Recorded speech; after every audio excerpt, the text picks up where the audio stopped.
years of the 20th century, Vienna was Europe, the fertile, edgy, self-deluding hub of a culture and a civilization on the threshold of apocalypse. Between the wars, reduced from a glorious imperial metropole to the impoverished, shrunken capital of a tiny rump state, Vienna slid steadily from grace, finishing up as the provincial outpost of a Nazi empire to which most of its citizens swore enthusiastic fealty. After Germany was defeated, Austria fell into the Western camp and was assigned the status of Hitler's first victim. This stroke of doubly unmerited good fortune authorized Vienna to exercise its past. Its Nazi allegiance conveniently forgotten, the Austrian capital, a Western city surrounded by Soviet Eastern Europe, acquired a new identity as outrider and exemplar of the free world. To its former subjects, now trapped in Czechoslovakia, Poland, Hungary, Romania, and Yugoslavia, Vienna stood for Central Europe, an imagined community of cosmopolitan civility that Europeans had somehow mislaid in the course of the century. In communism's dying years, the city was to become a sort of listening post of liberty, a rejuvenated site of encounters and departures for Eastern Europeans escaping west and Westerners building bridges to the east. Vienna, in 1989, was thus a good place from which to think Europe. Austria embodied all the slightly self-satisfied attributes of post-war Western Europe.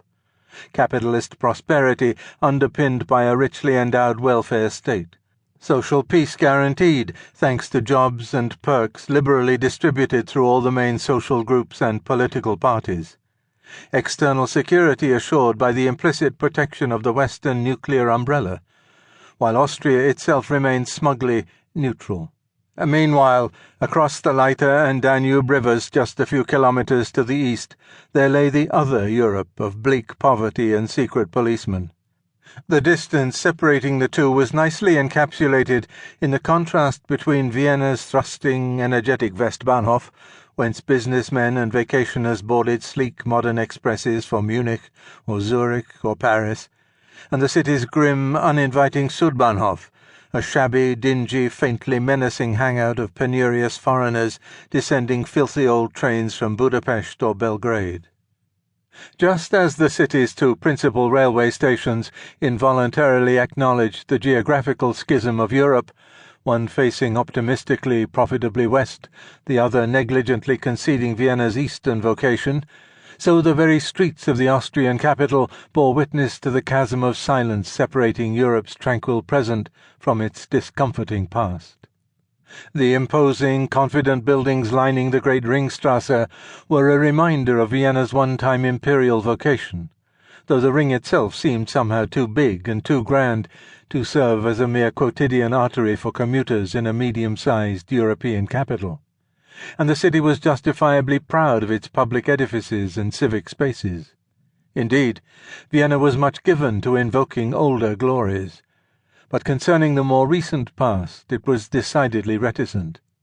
And of the Jews who had once occupied many of the inner city's buildings and who contributed decisively to the art, music, theatre, literature, journalism, and ideas that were Vienna in its heyday, the city was most reticent of all.